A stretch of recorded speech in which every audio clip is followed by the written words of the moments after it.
आवाज लगाई तारा, इनकी पत्नी तारा आ गई। बेटे रोहित को आवाज लगाई, तारा और रोहित को लेकर के हरिश्चंद्र जी अयोध्या की गलियों में घूमने लगे।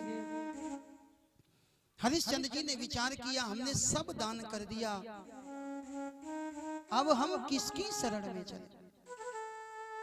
इनको याद आया इस संसार का एक नाथ है, इस विश्व का एक नाथ है। कौन?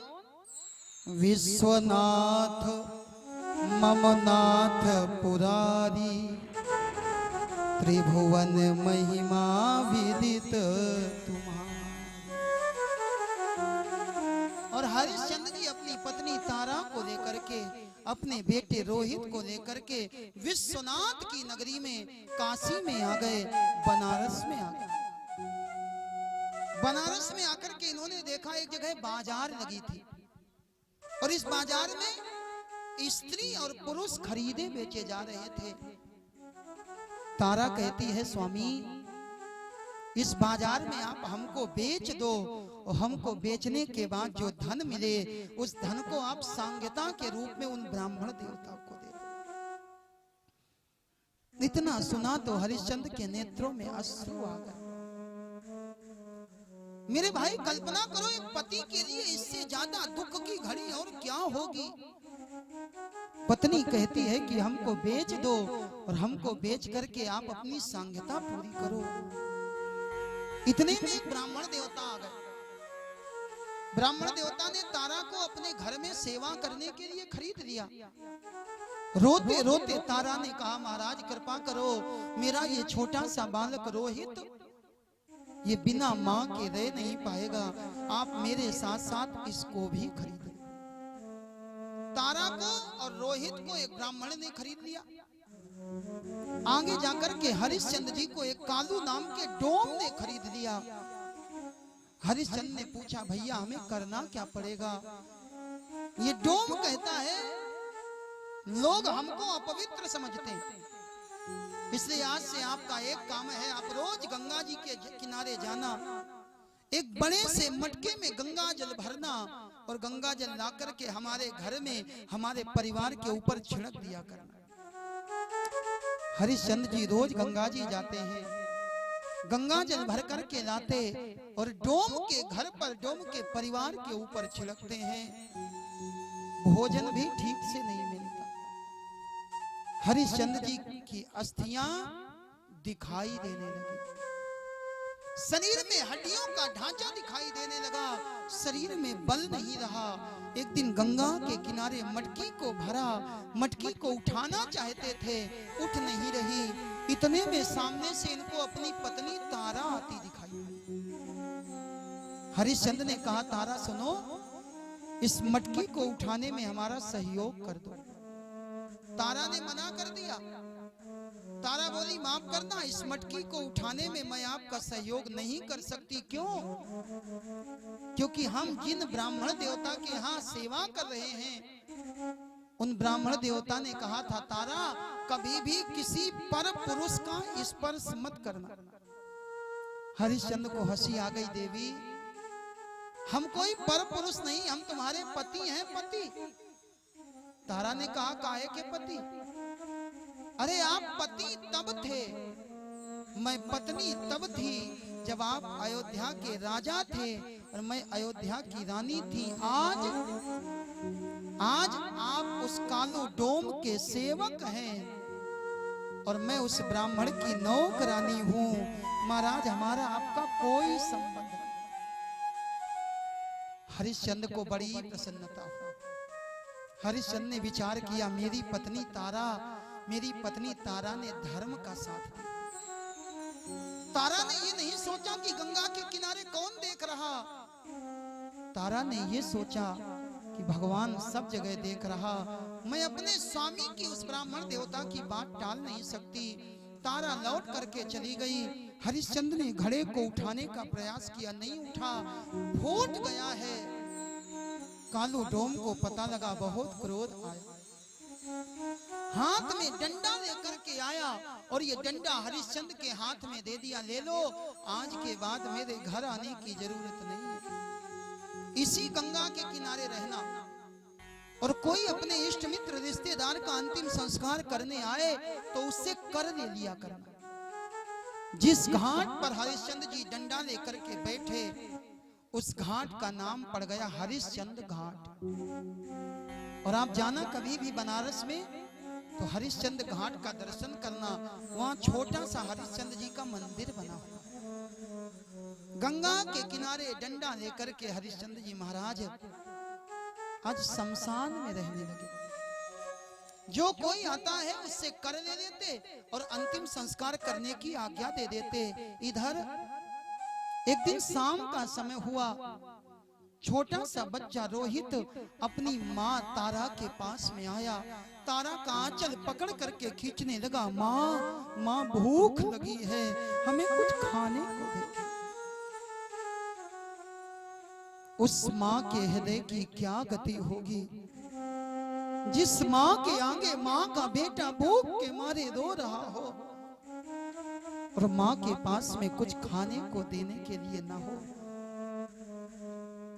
आरत काह न करे कुकर्म। दुखी व्यक्ति कौन सा कुकर्म नहीं करता। तारा भी अंदर गई, अंदर जाकर के एक रोटी को लिया, अपने आंचल में छुपाया और चुरा करके लेकर के आई, ला करके अपने बेटे को दे दी। रोहित ने रोटी को लिया। तारा ने जिस समय रोहित के हाथ में रोटी दी, तारा विचार करने लगी, एक समय ऐसा था जब हम महलों में रहते थे, हमारा ये राजकुमार रोहित, इसके सामने 56 भोग रखे होते थे और ये 56 भोग को हाथ नहीं लगाता था। आज हमारा बेटा सूखी रोटी खाएगा। रोहित ने रोटी को लिया, रोटी को लेकर के जैसे ही रोहित खाना चाहता था, इतने में ब्राह्मण देवता आ गए। ब्राह्मण देवता ने रोहित के हाथ से रोटी को छीन लिया और छीन करके गाय के आगे फेंक दिया। अरे तारा, तुम्हें पता नहीं है क्या ये ब्राह्मण का घर है और नियम है संध्या के समय में कुछ काम नहीं करने चाहिए, संध्या के समय में सोना नहीं चाहिए, संध्या के समय में भोजन नहीं करना चाहिए। अनेक कर्म बताए गए जो संध्या के समय में नहीं करने चाहिए। ब्राह्मण देवता ने कहा, रोहित शांत हो जाओ, अभी रात में भोजन मिलेगा। इतना कहकर के ब्राह्मण देवता चले गए। रोहित फूट फूट करके रोने लगा, माँ अगर हमको अभी कुछ खाने को नहीं मिला तो लगता है आज की रात मैं देख भी नहीं पाऊंगा। माँ ने कहा, बेटा एक काम करो, जंगल में चले जाओ, क्योंकि ये पेड़ हमारे जैसे लोगों के लिए ही फल देते हैं। ये नदी हमारे जैसे लोगों के लिए पानी देती है। जंगल में जाकर के कोई फल तोड़ करके खा लेना। संध्या का समय छोटा सा बालक रोहित जंगल में गया, एक पेड़ के ऊपर चढ़ा और पेड़ के ऊपर चढ़ करके पके पके फलों को तोड़ा, फलों को तोड़ करके अपनी कमर में बांधा। विचार करने लगा, अब नीचे उतरूं, उतर करके फल खाऊं। नीचे उतर रहा था, रात हो गई। रात के अंधकार में दिखाई नहीं पड़ा। एक सांप के ऊपर इसका पैर पड़ा, सांप ने फुफकार मारी है, रोहित के प्राण निकल गए। तारा ने ब्राह्मण देवता के घर के सब काम पूरे किए। दरवाजे पर आकर के इधर उधर देखने लगी, अभी मेरा बेटा रोहित नहीं आया। बेटे को खोजती हुई तारा जंगल की ओर गई और जंगल की ओर गई तो देखा एक पेड़ के नीचे रोहित मरा पड़ा है। रोहित को उठाने के लिए जैसे ही तारा ने हाथ आगे बढ़ाए, रोहित को अपनी गोद में उठाया। रोहित के कमर में बंधे हुए फल गिर पड़े। तारा को लगा मेरा बेटा भूखा ही मर गया, मैं कैसी अभागन माँ हूं, मैं अपने बेटे को रोटी नहीं खिला पाई। तारा अपने बेटे के शव को लेकर के आई, ला करके ब्राह्मण देवता के दरवाजे पर रख दिया। महाराज मेरे बेटे के अंतिम संस्कार के लिए आप कुछ धन दे दो, मेरे बेटे के लिए कफन दे दो।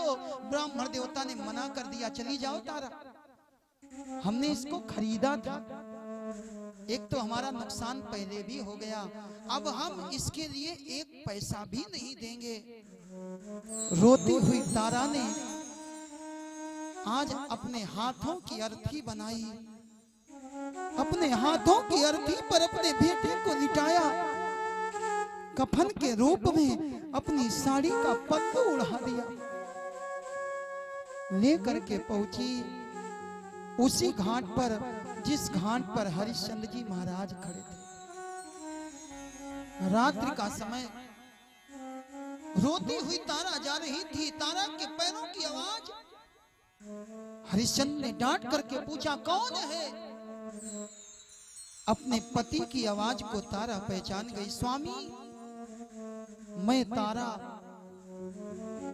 स्वामी, मैं कभी नहीं रोई, मैंने भगवान से कभी कुछ नहीं कहा, आपने अपना सब कुछ दान कर दिया, मैंने भगवान से शिकायत नहीं की। आपने अयोध्या को त्याग कर दिया, मैंने भगवान से शिकायत नहीं करी। काशी में आकर के मुझे बिकना पड़ा, मैंने भगवान से शिकायत नहीं करी। लेकिन देखो ना भगवान कितना निष्ठुर है। आज भगवान ने हमारे इकलौते बेटे को भी हमसे छीन लिया। अब हमें अपने बेटे का अंतिम संस्कार करना है। हरिश्चंद्र ने इतना सुना तो कहा, तारा माफ करना, अगर बेटे का अंतिम संस्कार करना है तो तुमको कर देना पड़ेगा। तारा ने कहा, स्वामी आप कहते हो कर देना पड़ेगा, क्या ये बेटा अकेले मेरा है? क्या इस बेटे के ऊपर आपका कोई अधिकार नहीं?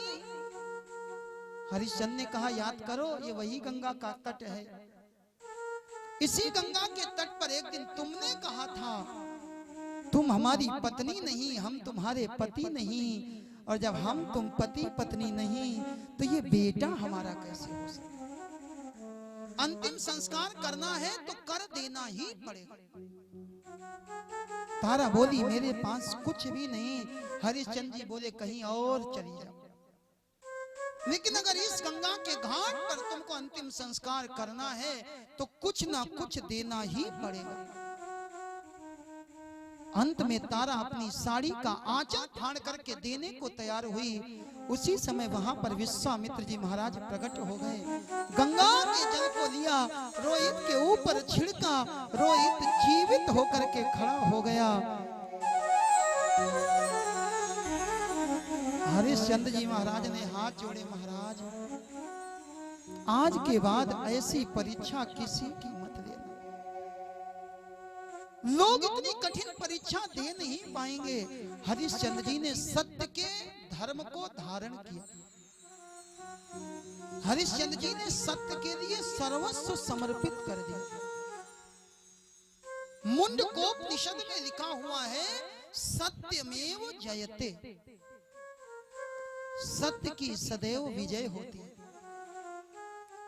सत्य बोलने वाला परेशान तो हो सकता है, लेकिन सत्य बोलने वाला कभी पराजित नहीं होता। जीवन में सदैव सत्य बोलो, हमें सत्यवादी होना चाहिए। लेकिन आज किसी से कहो, महाराज जी सत्य बोलो, तो लोग कहते, क्या कह रहे हैं, बिना झूठ बोले काम नहीं चलता। वैसे आप सत्य बोलो, सदैव सत्य बोलो, लेकिन अगर सच बोलने से काम न चले तो झूठ बोलो। लेकिन झूठ कहां कहां बोलो, भागवत में यह भी लिखा है कि झूठ कहां कहां बोलो। शुक्राचार्य जी ने राजा बलि को बताया था, शुक्राचार्य जी ने राजा बलि से कहा था कि कहां कहां झूठ बोला जा सकता। कौन कौन से स्थान ऐसे हैं जहां पर झूठ बोला जाए? स्त्रीसु नर्म विवाहे च स्त्रियों से अगर थोड़ा, अपनी पत्नी से अगर थोड़ा झूठ बोलना पड़े तो कोई चिंता नहीं। क्यों? क्योंकि सब बातें इनको बतानी नहीं चाहिए, क्योंकि ये सब बातें हजम नहीं कर पाती। स्त्री से विवाहे जा, किसी बेटी का विवाह हो और किसी बेटी के विवाह में अगर थोड़ा बहुत झूठ बोलना पड़े तो चल जाएगा। व्रत अर्थ है अपनी वृद्धि के लिए, अपने व्यापार के लिए शुक्राचार्य जी कहते अगर झूठ बोलना पड़े तो चल जाएगा। प्राण संकट है, अपने प्राण संकट में हो और उस समय अगर झूठ बोलना पड़े तो चल जाएगा। गाय के ऊपर और ब्राह्मण के ऊपर हिंसा हो रही हो, उस समय अगर झूठ बोलना पड़े तो चल जाएगा। एक बार एक कसाई एक गाय को काटने के लिए जा रहा था। इतने में गाय की रस्सी खुल गई, गाय भागी, आगे आगे गाय भागी और कसाई तलवार लेकर के पीछे पीछे भागा। भागते भागते गाय जा रही थी, एक महात्मा जी के सामने से निकली। महात्मा जी ने देखा गाय इधर की ओर चली गई। पीछे से हाथ में तलवार लेकर के कसाई आया। कसाई ने महात्मा जी से पूछा, बाबा जी आपने यहां से गाय जाते देखी? अब बताओ उस स्थिति में बाबा जी सत्य बोले कि झूठ बोले? उस समय अगर महाराज जी सत्य बोलते हैं तो बाबा जी को भी गौ हत्या का पाप लगेगा, और उस समय अगर बाबा जी झूठ बोलते हैं तो बाबा को गाय के प्राण बचाने का पुण्य प्राप्त हो जाएगा। कुछ जगह है जहां झूठ बोल दिया जाए, लेकिन आज लोग बेकार में झूठ बोलते हैं। और सबसे ज्यादा झूठ आपसे कौन बुलवाता पता है? हम होते हैं घर पर, फोन आया, बोले बस भैया रास्ते में है, 5 मिनट में पहुंच रहे। विचार करना मेरे भाई, ये झूठ बोलने से न तुमको कोई लाभ हुआ, न सामने वाले को कोई लाभ हुआ, और तुम्हारे खाते में एक झूठ और चढ़ गया। सदा सत्य बोलो। एक स्थान पर हमने कथा में कहा, हमने कहा सत्य बोलना चाहिए। कथा के बाद एक बच्चा हमारे पास में आया, बोला महाराज जी सत्य बोलने का फायदा क्या? बिना फायदे के तो आज लोग कुछ करते ही नहीं। हमने कहा भैया सत्य बोलने का फायदा यह है कि सत्य बोलने से पुण्य होता है और झूठ बोलने से पाप होता है। लेकिन ये बच्चा कॉन्वेंट स्कूल का पढ़ा हुआ था। बोला महाराज जी हम पाप पुण्य नहीं जानते, हमें तो आप लॉजिक की बात बताओ, प्रैक्टिकल बात बताओ कि सत्य बोलने से फायदा क्या होता है। तो मेरे भाई सत्य बोलने का सबसे बड़ा फायदा ये है कि सत्य बोलने के बाद आपको याद नहीं रखना पड़ता, और झूठ बोलने के बाद याद रखना पड़ता हमने किससे क्या कहा था। जीवन में सदैव सत्य बोलो। हरिश्चंद्र जी ने हमको यही शिक्षा दी, सत्य बोलना चाहिए, और जो सत्य बोलता है उसे ही सत्य नारायण की प्राप्ति होती है। हरिश्चंद्र जी के पुत्र हुए रोहित। रोहित के वंश में एक राजा हुए हैं बाहुक जी महाराज। बाहुक जी महाराज भगवान के परम भक्त थे। ये भगवान की बड़ी सेवा करते थे, और जिस समय ये भगवान की सेवा करते थे उस समय ये कुछ भी ध्यान नहीं देते थे। एक बार बाहुक जी महाराज बैठ करके भगवान की सेवा कर रहे थे, इतने में पड़ोसी राजा ने इनके राज्य के ऊपर आक्रमण कर दिया। सेनापति ने आकर के कहा महाराज चलिए, चल करके सेना को आदेश दीजिए, सेना युद्ध करे। बाहुक जी बोले बिना पूजा पूरी किए हम आसन छोड़ने वाले नहीं। सेनापति ने कहा महाराज वो पड़ोसी राजा आपके राज्य पर अधिकार कर लेगा। बाहुक जी बोले हमको तो माला घुमाने से मतलब, अरे चाहे राज्य में रह करके घुमाएंगे, चाहे जंगल में जाकर के घुमाएंगे, पड़ोसी राजा ने इनके राज्य पर आक्रमण करके अधिकार कर लिया। बाहुक जी महाराज अपनी पत्नियों को लेकर के जंगल में चले गए, भगवान का भजन करने लगे। समय बीता, इनकी मृत्यु हुई। इनकी मृत्यु के समय इनकी सारी रानियां इनके साथ में सती होना चाहती हैं। उस समय और वो नाम के महात्मा आ गए और वो नाम के महात्मा ने आकर के एक रानी को रोक दिया, देवी तुम सती नहीं हो सकती क्योंकि तुम गर्भवती हो। ये बात जब अन्य रानियों को पता लगी तो सौतिया डाह के कारण इन रानियों ने उस रानी को विष दे दिया, जहर दे दिया। रानी को पता नहीं लगा और रानी ने उस जहर को खा लिया।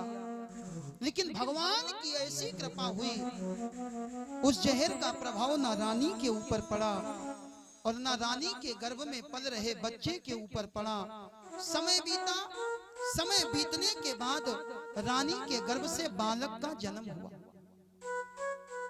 और जब बालक का जन्म हुआ तो बालक अपने हाथ में उसी जहर को लेकर के पैदा हुआ। साथ में विष, साथ में गर को लेकर के पैदा होने के कारण इस बालक का नाम पड़ा सगर जी महाराज। भगवान की कृपा हो तो जहर पीने के बाद भी प्राण बच जाता। संसार में जो होता है हर क्रिया के पीछे कोई ना कोई कारण होता है। कोई कारण होगा, कोई कारण होगा, कोई कारण होगा, कोई कारण होगा, कोई कारण होगा, कोई कारण होगा, कोई कारण होगा, कोई कारण होगा, कोई कारण होगा, कोई कारण होगा। एक डाली पर फूल खिले हैं, एक डाली पर फूल खिले हैं, एक डाली पर कांटे रे। कोई कारण होगा, कोई कारण होगा, कोई कारण होगा, कोई कारण होगा। जय हो।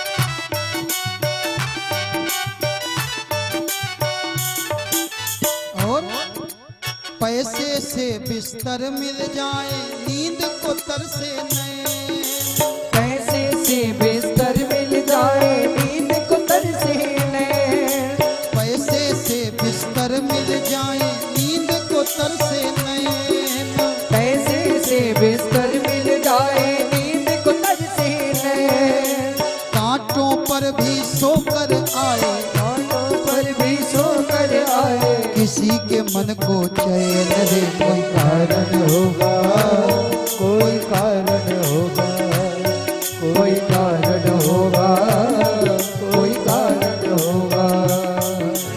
एक डाली पर फूल खिले हैं, एक डाली पर फूल खिले हैं, एक डाली पर कांटे रे। कोई कारण होगा, कोई कारण होगा, कोई कारण होगा, कोई कारण होगा। जय हो।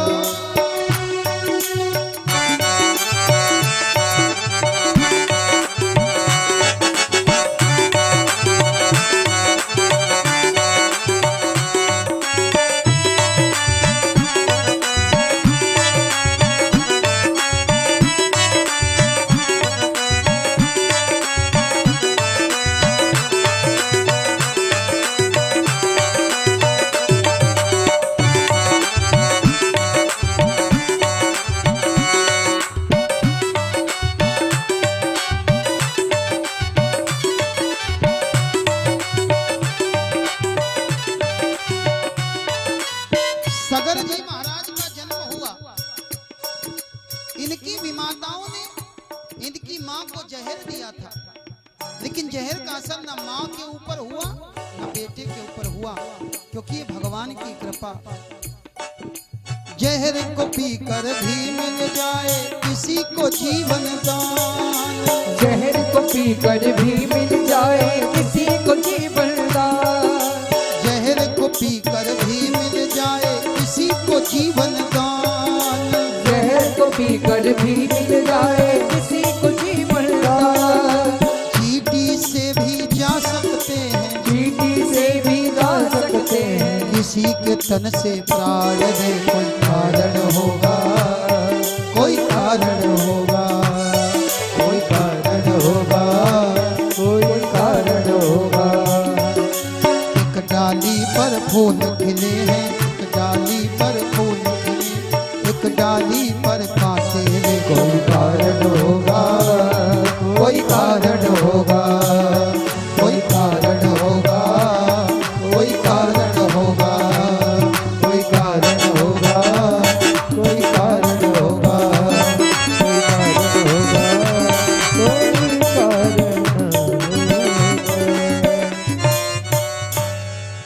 जहर को हाथ में लेकर के पैदा हुए, इनका नाम पड़ गया सगर जी महाराज। सगर जी महाराज के दो विवाह हुए, एक रानी का नाम है सुमति और एक रानी का नाम है केसरी। आगे चलकर के इनके एक रानी के द्वारा 60,000 पुत्र उत्पन्न हुए और एक रानी के द्वारा असमंजस नाम का बेटा उत्पन्न हो गया। इन्होंने अश्वमेध यज्ञ किया। अश्वमेध यज्ञ में घोड़े को छोड़ दिया गया। घोड़ा चारों दिशाओं में घूम रहा था और स्वर्ग में रहने वाले इंद्र को चिंता हो गई। इस पृथ्वी पर जब कोई भी धर्म कर्म करता है तो सबसे ज्यादा चिंता इंद्र जी को होती है। इंद्र सोचते हैं ऐसा ना हो कि इसका पुण्य ज्यादा हो जाए और ये आकर के हमारी गद्दी पर बैठ जाए और हमको इंद्रासन छोड़ना पड़े। इंद्र को हमेशा अपने आसन की, अपनी कुर्सी की चिंता बनी रहती। इसलिए इंद्र देवता करते क्या है, जब भी कोई पूजा करता है इंद्र देवता जाकर के उसके पीछे खड़े हो जाते और जैसे ही वो पूजा करके उठता है उसकी पूजा का जो फल है वो इंद्र देवता स्वयं ले लेते।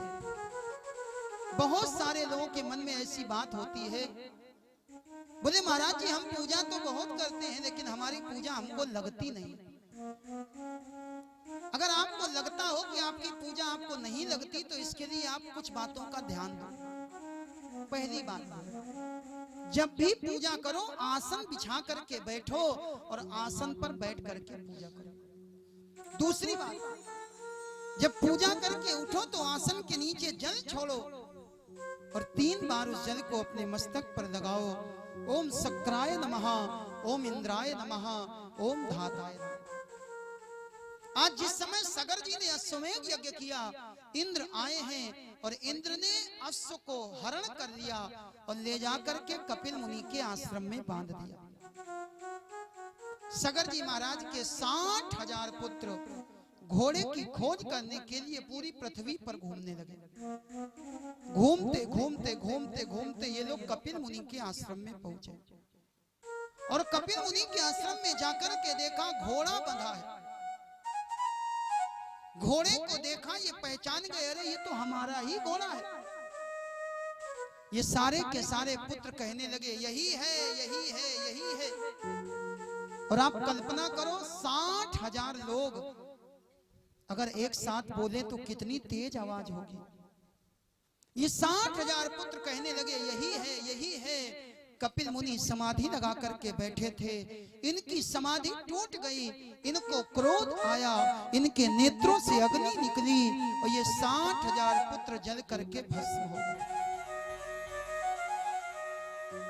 इनके भाई थे असमंजस जी। असमंजस के पुत्र हुए अंशुमान। अंशुमान घोड़े की खोज करते करते करते करते कपिल मुनि के आश्रम में पहुंचे। घोड़े को बंधा हुआ देखा और राख का ढेर देखा तो पूछने लगे महाराज ये राख का ढेर किसका? कपिल मुनि ने कहा ये सब तुम्हारे चाचा लोग हैं। आज भतीजे के मन में भाव जगा हमारे चाचाओं का उद्धार कैसे हो। अंशुमान जी ने पूछ लिया हमारे चाचाओं का उद्धार कैसे होगा? कपिल जी ने कहा इनका उद्धार करने का एक ही साधन है, अगर इनकी राख को गंगा जी में डाल दिया जाए तो इनका उद्धार हो सकता है।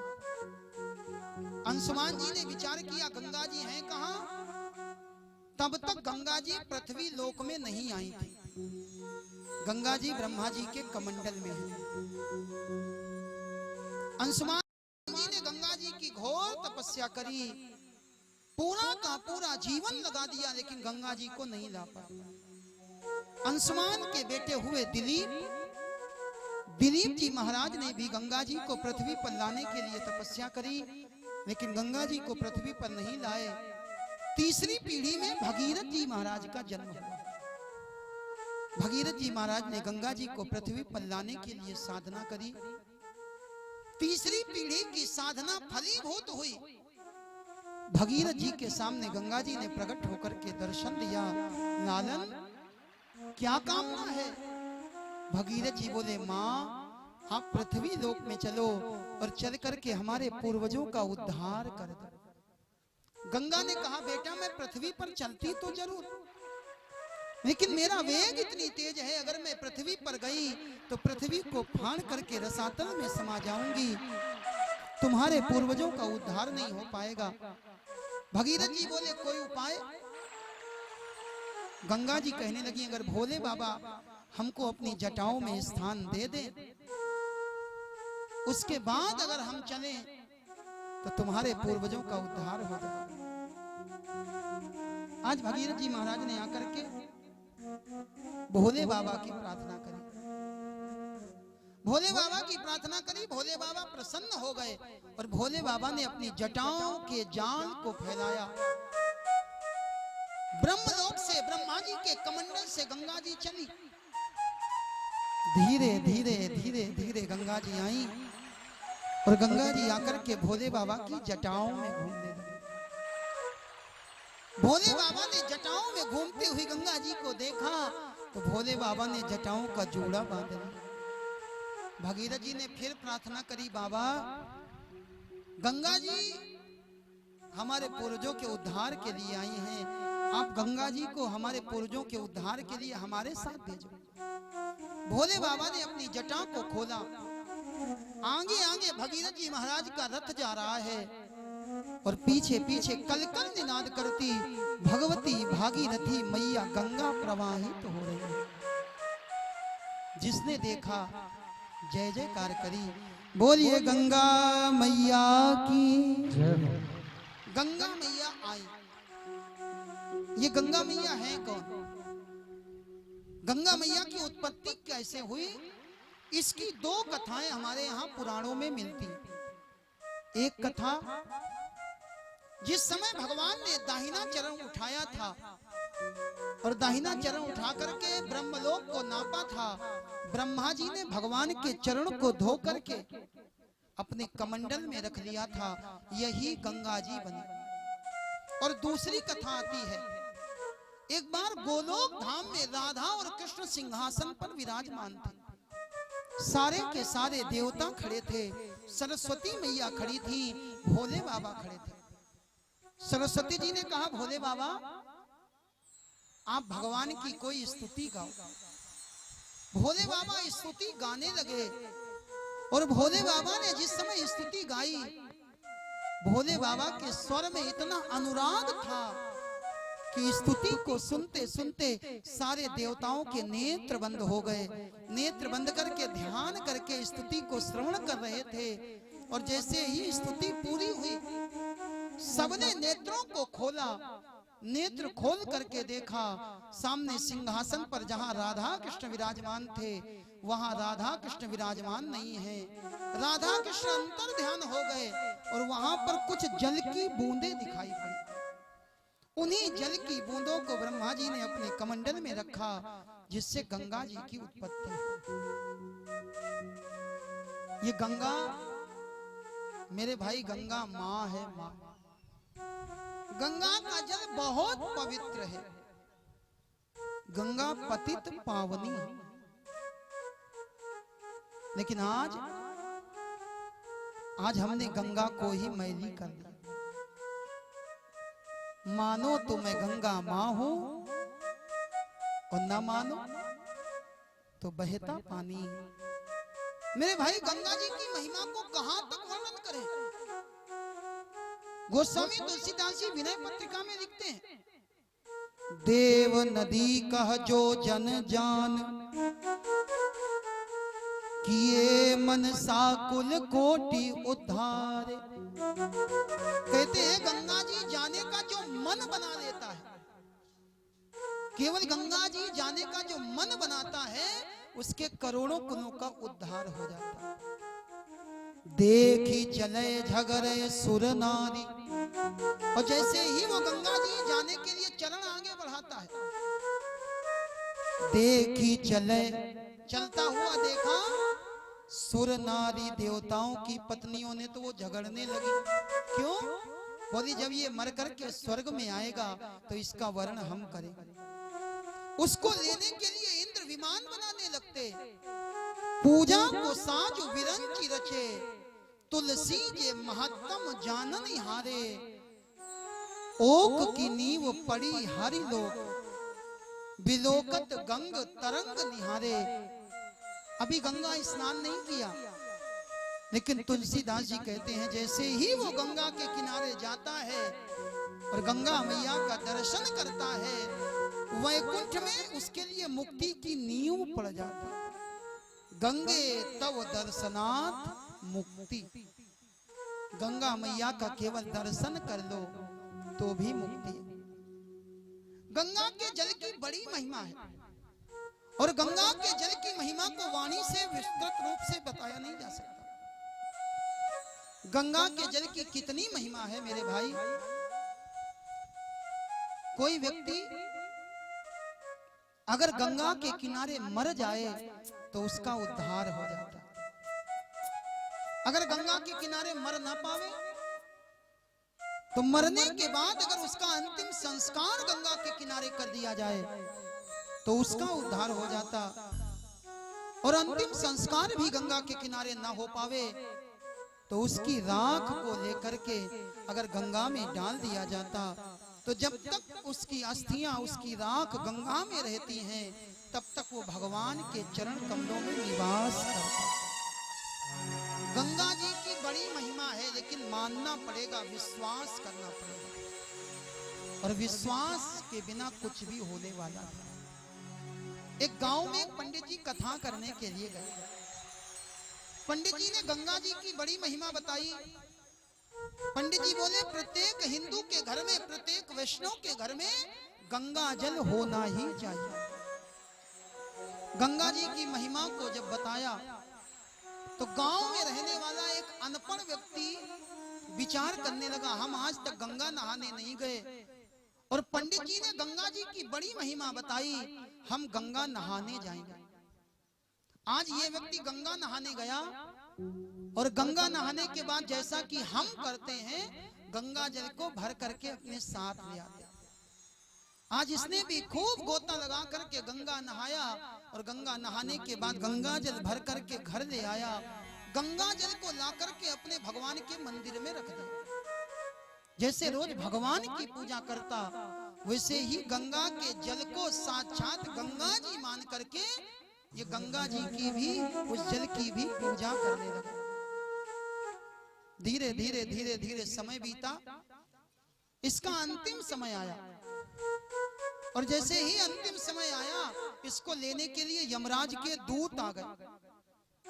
यमराज के दूतों ने कहा चलो। इसने साफ मना कर दिया, बोले ना चली बे। यमराज के दूतों ने कहा चलो, तो ये कहता है नहीं चलेंगे। तो यमराज के दूतों ने पूछ लिया क्यों नहीं चलोगे? के ही का बल है, तुम किसके बल पर कह रहे हो कि तुम नहीं चलोगे? तो इसने साफ शब्दों में कहा, बोले गंगा जल को, बोले हम गंगा जल के बल पर कह रहे हैं कि हम तुम्हारे साथ नहीं जाएंगे, हमको लेने के लिए भगवान के पार्षद आएंगे। यमराज के दूतों ने कहा भैया क्या तीर मरो है, क्या तुम गंगा के किनारे मरे हो?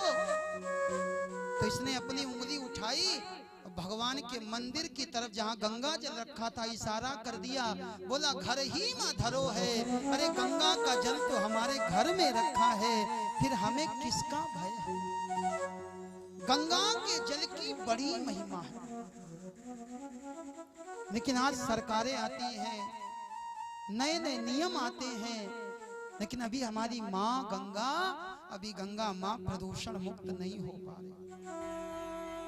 गंगा में गिरने वाले माला पर तो रोक लगा दी गई, लेकिन गंगा में गिरने वाले नाला, मेरे भाई, अभी उन पर रोक नहीं लगी। और इसके लिए हमको आपको सबको विचार करना पड़ेगा।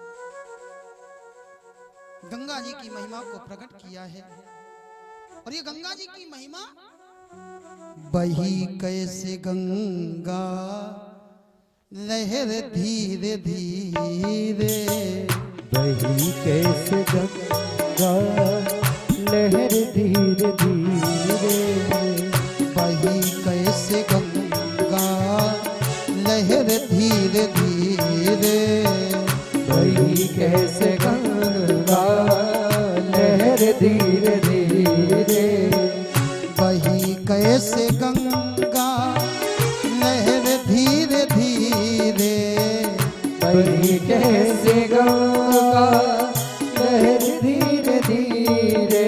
और आपने अगर दर्शन किया होगा गोमुख का, पहाड़ों से आई उतर धीरे धीरे, पहाड़ों से आई उतर धीरे धीरे, बही कैसे गंगा लहर धीरे धीरे, बही कैसे गंगा लहर धीरे धीरे। जय हो।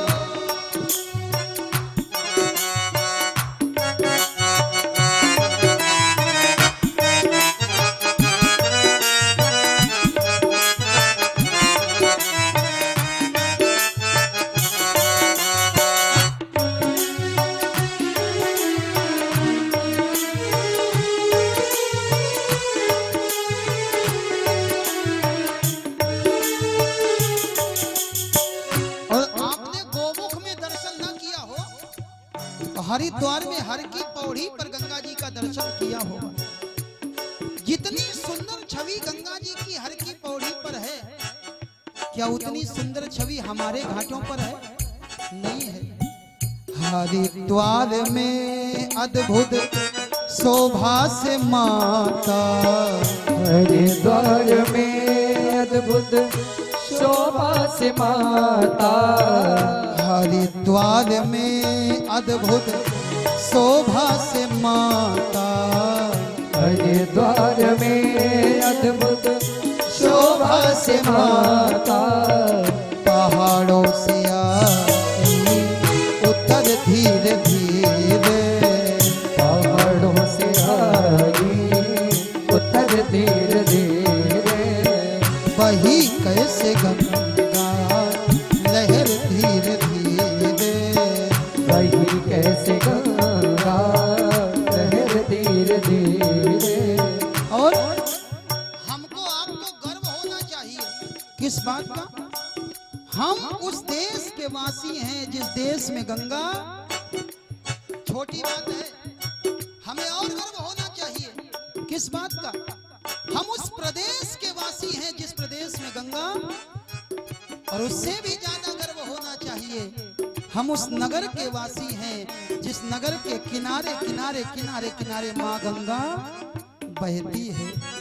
बड़े भाग्यशाली जो तेरे किनारे, बड़े भाग्यशाली जो तेरे किनारे, बड़े भाग्यशाली जो तेरे किनारे, बड़े भाग्यशाली जो तेरे किनारे, बसाए गए हैं शहर धीरे धीरे, बसाए गए हैं शहर धीरे धीरे, बही कैसे गंगा लहर धीरे धीरे, बही कैसे गंगा लहर धीरे धीरे, पहाड़ों से आई उतर धीरे धीरे, पहाड़ों से आई उतर धीरे धीरे, उतर धीरे धीरे, उतर धीरे धीरे। बोलिए गंगा मैया की जय। गंगा मैया को लेकर के भगीरथ जी महाराज आए। गंगा जी को लेकर के भगीरथ जी आए, इसलिए गंगा का एक नाम पड़ा भागीरथी गंगा। मार्ग में जाहनु नाम के महात्मा की कुटिया पड़ी, गंगा जी ने बहा दी। जाहनु नाम के महात्मा को क्रोध आ गया, अंजलि में लेकर के गंगा जी का पान कर गए। भगीरथ ने इनकी भी प्रार्थना करी, अपनी जांग को फाड़ करके गंगा जी को प्रकट किया। गंगा का एक नाम पड़ गया जाह्नवी गंगा। गंगा मैया आई है और आकर के गंगा मैया गंगा सागर में मिली। भगीरथ जी गंगा जी को लेकर के आए, जरा विचार करना, गंगा जी को अंशुमान जी नहीं ला पाए, गंगा जी को दिलीप जी भी नहीं ला पाए, और गंगा जी को भगीरथ जी लेकर के आ गए। जरूरी नहीं कि जो काम आपके बाबा ने नहीं किया, जो काम आपके पिताजी नहीं कर पाए, वो काम आप भी नहीं कर सकते।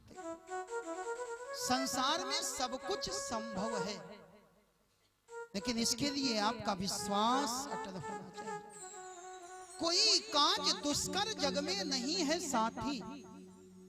संसार में कोई काम कठिन तो हो सकता है, लेकिन संसार में नामुमकिन कुछ भी नहीं। कोई काज दुष्कर जग में नहीं है साथी, दृढ़ भागीरथी सी लगन बस चाहिए। मंजिलों की राहों में चुभेंगे कांटे पग पग पर। जब आप अच्छे काम के लिए आगे बढ़ते हो ना, तो रोड़ा लगाने वाले बहुत लोग होते। और विचार करना, आपका लक्ष्य जितना बड़ा होगा, आपको परिश्रम भी उतना ज्यादा करना पड़ेगा। अगर आपको गेंदा का फूल तोड़ना हो तो आपको दिक्कत नहीं आएगी, लेकिन हाँ, अगर आपका लक्ष्य गुलाब का फूल होगा तो गुलाब का फूल तोड़ते समय एक आधे कांटे तो लग ही जाएंगे। जितना बड़ा लक्ष्य होगा, उतना बड़ा आपका मन का विश्वास होना चाहिए। मंजिलों की राहों में चुभेंगे कांटे पग पग पर, लेकिन दर्द में भी गाने वाला मन बस चाहिए। राग द्वेष क्रोध को भस्म करने के लिए सत्य और प्रीति का हवन बस चाहिए। एक की नहीं, सारा समाज कदमों पे होगा जमाना एक दिन तेरे। अगर तुम अपने सामने सबको अपना बनाना चाहते हो, तो तुम्हारे पास तीन चीजें होनी चाहिए: उदार प्यार, विश्वास का धन बस चाहिए। जीवन में उदारता हो, सबके प्रति प्यार हो, और आपको अपने ऊपर विश्वास हो। मेरे भाई, संसार में सब संभव है। भगीरथ जी का चरित्र आया, गंगा अवतरण की कथा आई, और इसके बाद सूर्यवंश का वर्णन आया। सूर्यवंश में अनेक राजा हुए। अनेक राजाओं के बाद एक राजा प्रकट हुए, इनका नाम पड़ा खट्वांग। खट्वांग दीर्घबाहुश्च रघु तस्मात् पृथुस्रवः अजस्ततो महाराजा तस्मात् दशरथो भवत। खट्वांग के बेटे का नाम दीर्घबाहु, दीर्घबाहु के रघु, रघु के अज, और अज के यहाँ महाराज दशरथ जी का जन्म हुआ। दशरथ जी के विषय में जब लिखा गया, बोले दशरथ जी हैं कैसे? अवधपुरी रघुकुल मणि राव। अवधपुरी में, रघुकुल में मणि के समान, वेद विदित तेहि दशरथ नाव। वेदों में भी जिनका सम्मान, ऐसे दशरथ जी महाराज। ये हैं कैसे? धर्म धुरंधर। ये धर्म धुरंधर है। धर्म धुरंधर किसको कहते हैं आपको पता है? हम लोग धर्म करते हैं, सभी लोग धर्म करते, लेकिन धर्म दो प्रकार से होता है। एक धर्म वो होता है, पंडित जी ने कुंडली देखी, और कुंडली देख करके पंडित जी ने बता दिया शनि की 7.5 चल रही है, महामृत्युंजय करवाओ। और तब हमने अपने सारे खर्चे रोक दिए और उस समय रोक करके हमने महामृत्युंजय कराया। जो लोग ऐसा धर्म करते हैं उनको कहते हैं धर्म भीरु। जो डर करके धर्म करते उनको कहते हैं धर्म भीरु। और धर्म धुरंधर किसको कहते हैं? जिन्होंने नियम बना रखा है, बोले हम खाएं चाहे ना खाएं, लेकिन नवरात्रि में हमारे घर में देवी जी का पाठ होगा। हम खाएं या ना खाएं, सावन के महीने में हमारे घर में भगवान शिव का अभिषेक होगा। जो नित्य नियम से धर्म करते उनको कहते हैं धर्म धुरंधर। और ऐसे ही महाराज दशरथ धर्म धुरंधर गुण निधि ज्ञानी। धर्म धुरंधर है, गुणों की निधि है, ज्ञानी है। हृदय भक्ति मति, हृदय में भक्ति है और मति बुद्धि कहाँ लगी है? मति सारंग पानी। हृदय भक्ति मति सारंग पानी। हृदय भक्ति मति सारंग पानी। महाराज दशरथ के एक नहीं, दो नहीं, 3 रानियां हैं। कौसल्यादि नारी प्रिय, कौशल्यादि नारी प्रिय, सब आचरण पुनीत, सब आचरण पुनीत। पति अनुकूल प्रेम दृढ़, अति अनुकूल प्रेम दृढ़। हरिपद कमल विनीत, हरिपद कमल विनीत, हरिपद कमल विनीत। हरिपद कमल विनीत। महाराज दशरथ की 3 रानियां, तीनों रानियों के साथ महाराज प्रेम से रहते। धीरे धीरे इनकी 3 अवस्थाएं बीत गई। अब इनका चौथापन आ गया।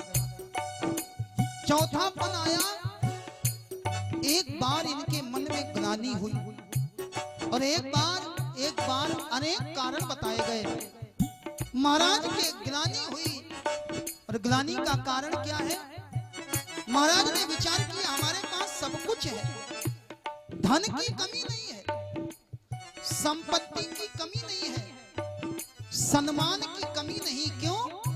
क्योंकि दशरथ जी सशरीर स्वर्ग जाते थे और जब स्वर्ग जाते थे तो इंद्र अपना आधा सिंहासन खाली कर देता था। इन्होंने विचार किया जीवन में सब कुछ मिला लेकिन अभी तक मेरे बेटा नहीं हुआ। इनको लगा मेरा बेटा नहीं है। इनको विचार आया मेरे मरने के बाद हमारी प्राण के समान प्रिय प्रजा, इसको राजा कौन मिलेगा? इन्होंने सोचा हमारा एक बेटा होता तो कम से कम आगे चल के हमारा परिवार चलता रहता। बहुत दुख हुआ, इनके नेत्रों में आंसू भराए। इन्होंने रोकने का बहुत प्रयास किया, आंसू रुक नहीं रहे। इन्होंने सोचा आंसू गिर करके रहेंगे। फिर विचार किया आंसू गिराएं तो किसके सामने? इन संसार वालों के सामने। कभी मत रोना, सुनीठ लई है लोग सब, सुनीठ लई है लोग सब। बाट न लई है कोई, बाट न लई है कोई। यहाँ लोग तुम्हारी बातों को सुनेंगे, सुनने के बाद में हंसी उड़ाएंगे। यहाँ कोई किसी का दुख नहीं बांटता। क्यों नहीं बांटता? इस भरी दुनिया में तुम्हारे आंसुओं को कौन पोंछेगा? क्यों? क्योंकि यहाँ खुद ही सबका दामन भीगा हुआ है। कोई किसी के लिए, कोई किसी के लिए, यहाँ सब रो रहे। दशरथ जी ने सोचा पहली बात रोना नहीं चाहिए, और रोने का बहुत मन करे या तो गुरु के आगे रोना या गोविंद के आगे रोना। दौड़ पड़े गुरु जी के पास में। एक बार भूपति मन माही, एक बार भूपति मन माही, है ग्लानि मोरे सुत नाही। भय ग्लानि मोरे सुत नाही। गुरु ग्रह गयो तुरंत महिपाला, गुरु ग्रह गयो तुरंत महिपाला। चरण लागी करि विनय विशाला, चरण लागी करि विनय विशाला। निज सुख दुख सब गुरु ही सुनायो, निज सुख दुख सर गुरु ही सुनायो। गुरु जी के पास में जाकर के सुख सुनाए और रोते रोते कह दिया, गुरु जी मोरे सुत नाही, मोरे सुत नाही, मोरे सुत नाही, मोरे सुत नाही, मोरे सुत नाही। मोरे सुत नाही, मोरे सुत नाही। गुरु जी सब कुछ है लेकिन मेरे बेटा नहीं है। इतना सुना तो गुरु जी मुस्कुराने लगे। गुरु जी ने कहा, राजा हम तुम्हारे घर रोज आते जाते और हम जानते हैं कि तुम्हारे बेटा नहीं है। कोई नई बात हो तो बताओ, ये तो पुरानी बात हो गई। हम जानते हैं तुम्हारे बेटा नहीं। राजा दशरथ ने कहा, गुरु जी आप जानते हैं हमारे बेटा नहीं और फिर भी आपने आज तक हमको बेटा दिया नहीं। गुरु जी बोले, हम तुम्हारी परीक्षा ले रहे थे। राजा दशरथ ने हाथ जोड़े, गुरु जी काहे की परीक्षा? गुरु जी कहते, हम तुम्हारे धैर्य की परीक्षा ले रहे थे, हम तुम्हारे संतोष की परीक्षा ले रहे थे। तुमने अभी तक नहीं मांगा, तुमने चौथे पद में मांगा। पहले आए होते तो एक होता, दो होते, तीन होते, लेकिन चौथे पद में आए हो। संतोष का फल मीठा होता है। धरो धीर हुई है सुतचारी, धरो धीर हुई है सुतचारी। त्रिभुवन विदित भगत भयहारी, त्रिभुवन विदित भगत भयहारी। राजा दशरथ ने सुना, आंसू पोंछे, गुरु जी 4 बेटे होंगे, कब होंगे, कहाँ होंगे, कैसे होंगे? गुरु जी बोले, अब जिम्मेदारी हमारी, बैठ जाओ। तुरंत भेजा अपने दूतों को और श्रृंगी नाम के महात्मा को बुलाया। महाराज पर्चा लिखो, काहे का? बोले पुत्रेष्टि यज्ञ होना है। पुत्रेष्टि यज्ञ की सामग्री आई और पुत्रेष्टि यज्ञ प्रारंभ हो गया। भगति सहित मुनि आहुति दीन है, भगत सहित मुनि आहुति दीन है, भगति सहित मुनि आहुति दीन है, भगत सहित मुनि आहुति दीन है। स्वाहा स्वाहा की ध्वनि होने लगी, यज्ञ मंडप से अग्नि निकलने लगी और अग्नि निकल रही थी। इतने में श्रृंगी जी ने कहा, यज्ञ पूरा हुआ, पूर्णाहुति करो। और जैसे ही पूर्णाहुति का नारियल लेकर के, पूर्णमदः पूर्णमिदं पूर्णात् पूर्णमुदच्यते पूर्णस्य पूर्णमादाय पूर्णमेवावशिष्यते, जैसे ही छोड़ा, इधर पूर्णाहुति छोड़ी और उधर अग्नि भगवान प्रकट हो गए। प्रगटे अग्नि चरु करली, भगते अग्नि चरु करली है, भगति सहित मुनि आहुति दीन है, भगत सहित मुनि आहुति दीन है। प्रगटे अग्नि चरु करली है, प्रगटे अग्नि चरु करली अग्नि है। देवता वो खीर, वो प्रसाद लेकर के प्रकट हुए। प्रसाद को गुरु जी के हाथ में दे दिया। गुरु जी ने वो प्रसाद राजा दशरथ को दिया। राजा दशरथ ने प्रसाद को मस्तक से लगाया। बोले, महाराज प्रसाद पा ले। अरे गुरु जी बोले, तुमको नहीं पाना है, ये रानियों को लेकर के जाओ। यह विबाटी देव नृप जाए, यह अभिबाट देव नृप जाए, यथा योग्य जेहि भाग बनाए, यथा जोग जेहि भाति बनाए। और महाराज जी उस प्रसाद को लेकर के गए। आधा हिस्सा कौशल्या को दे दिया, जो आधा हिस्सा बचा उसके 2 हिस्से करे। एक हिस्सा कैकेयी को दे दिया और जो चौथाई हिस्सा बचा उसके 2 हिस्से करे। एक कौशल्या को दिया और एक कैकेयी को दिया। कौशल्या और कैकेयी सोचने लगी, हमको 2 बार प्रसाद मिला। सुमित्रा सोचने लगी, हमको 1 बार भी प्रसाद नहीं मिला। महाराज ने इशारा कर दिया, ये जो बाद वाला प्रसाद है ये अपने हाथ से सुमित्रा को दे दो। कौशल्या कैकेयी हाथ धरी, कौशल्या कैकेयी हाथ धरी, दीन सुमित्र ही मन प्रसन्न करी, दीन सुमित्र ही मन प्रसन्न करी। तीनों रानियों ने प्रसाद को खाया। महाराज जी ने तीनों रानियों को बराबर बराबर प्रसाद दिया। तीनों रानियों ने प्रसाद को लिया, मस्तक पर लगाया और आकाश में जाकर के सूर्य भगवान को प्रणाम कर रही थी। इतने में एक पक्षी आया और सुमित्रा के हाथ का दोना उड़ा करके ले गया। सुमित्रा रोने लगी, हमारे हाथ से भाग्य से प्रसाद चला गया। कौशल्या और कैकेयी ने कहा, बहन चिंता मत करो, अभी हमने अपने प्रसाद का भक्षण नहीं किया। कौशल्या और कैकेयी ने अपने अपने प्रसाद से सुमित्रा जी को प्रसाद दिया।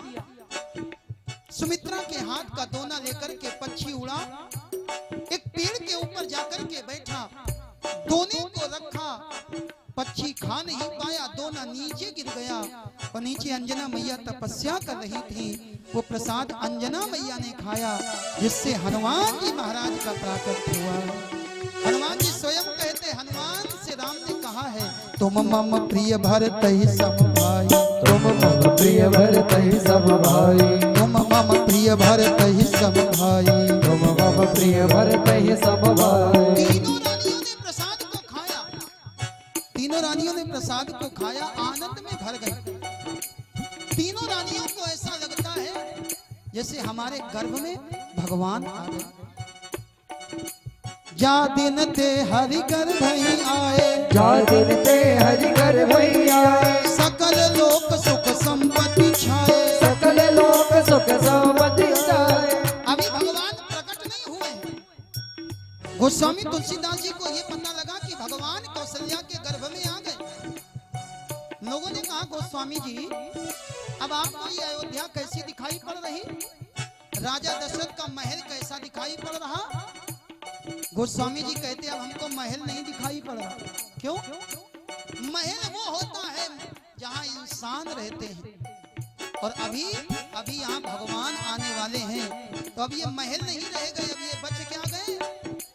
मंदिर मह सब राज ही रानी, मंदिर मह सब राज ही रानी, शोभाशील तेज की खानी, शोभाशील तेज की खानी। भगवान आने वाले हैं, सारी की सारी ऋतुएं आ गई। भगवान ने चैत्र का महीना चुना, भगवान ने शुक्ल पक्ष चुना। भगवान को आने का समय, सारी की सारी तिथियां हाथ जोड़ करके खड़ी, प्रभु मेरे में आओ, प्रभु मेरे में आओ। भगवान ने पूछा, एक बात बताओ, तुम में से खाली कौन है? तीन तिथियां हाथ जोड़ करके खड़ी हो गई। ज्योतिष के जानकार जानते हैं, चौथ, चतुर्दशी, नवमी रिक्ता। चौथ में, चतुर्दशी में और नवमी में कोई भी शुभ कार्य प्रारंभ करने के लिए ये ज्योतिष के जानकार आदेश नहीं करते, ये रिक्ता तिथियां। भगवान ने सोचा, हम हैं एक और तिथियां हैं तीन, किसमें जाए? फिर भगवान ने विचार किया। जब से गणेश भगवान चतुर्थी में आए, तब से चतुर्थी की महिमा बढ़ गई। जब से चतुर्दशी में अनंत भगवान का पूजन हुआ, अनंत चतुर्दशी की महिमा हो गई। नवमी सर झुकाए खड़ी थी। भगवान ने कहा, चिंता न करना नवमी, हम तुम ही में आएंगे। नवमी तिथि मधुमास पुनीता, नवमी तिथि मधुमास पुनीता, नवमी तिथि मधुमास पुनीता, नवमी तिथि मधुमास पुनीता, शुक्ल पक्ष अभिजित हरि प्रीता, शुक्ल पक्ष अभिजित हरि प्रीता। नवमी तिथि है, चैत्र का महीना है, शुक्ल पक्ष है, अभिजित मुहूर्त लगा हुआ है। समय कौन सा है? मध्य दिवस अति शीत न घामा, मध्य दिवस अति शीत न घामा। भगवान मध्य दिवस में आने वाले हैं। राम जी का जन्म मध्य दिवस में हुआ। हम लोग रामनवमी कितने बजे मनाते हैं? दिन में 12 बजे। अच्छा, कन्हैया जी का जन्म कितने बजे मनाते? रात में 12 बजे। एक बात बताओ, वैसे तो भगवान के 24 अवतार, 24 में भी प्रमुख 10 अवतार, और 10 में भी 2 राम अवतार और कृष्ण अवतार। लेकिन राम जी आए तो दिन के 12 बजे आए, और कन्हैया जी आए तो रात के 12 बजे आए। ये भगवान 12 बजे क्यों आते? आपने कभी विचार किया भगवान 12 बजे क्यों आते हैं? आपके घर में घड़ी होगी, घड़ी में 2 सुइयां होती हैं, एक घंटा की और एक मिनट की। 12 कब बजता? जब दोनों सुइयां एक होती हैं तब 12 बजते। जब ये जीव और ब्रह्म एक होता है तब परमात्मा का प्राकट्य होता है। जय हो। मध्य दिवस अति शीत न घामा, मध्य दिवस अति शीत न घामा, पावन काल लोक विश्रामा, पावन काल लोक विश्रामा। समय सुंदर हो गया, न धूप है और न छाया है, बीच का समय। और मैंने पहले बताया भगवान बीच वालों को मिलते हैं। भगवान रागी को भी नहीं मिलते, भगवान विरागी को भी नहीं मिलते, भगवान तो अनुरागी को मिलते हैं।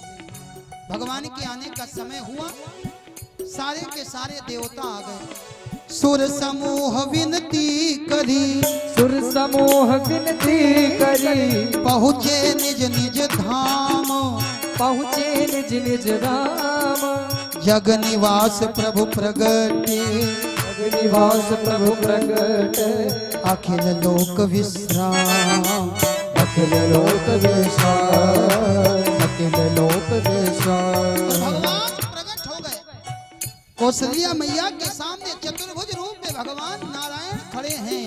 बोलिए नारायण भगवान की जय हो। भय प्रगट कृपाला दीन दयाला कौशल्या हितकारी, हर्षित महतारी मुनि मनहारी, अद्भुत रूप निहारी। लोचन अविरामा तनु घन श्यामा, निज आयुध भुजचारी।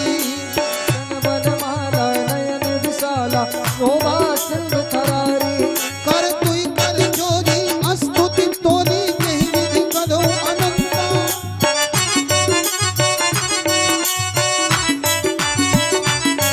माया गुण ज्ञाना ईते अमाना, वेद पुराण भनंता।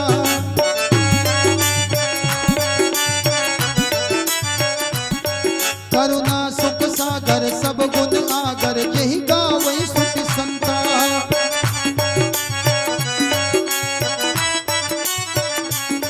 सो मम हित लागी जन अनुरागी, भयो प्रगट श्रीकंता।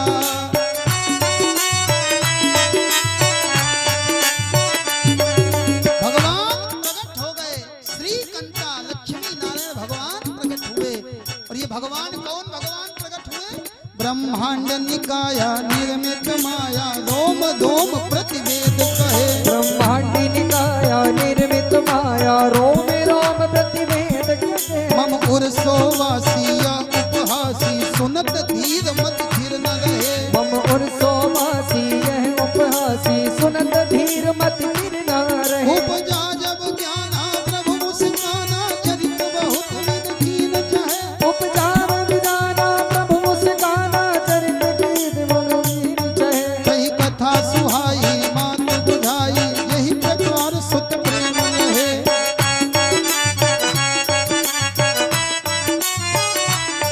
माता पति बोली सो मत जोली, तजो तात यह रूपा।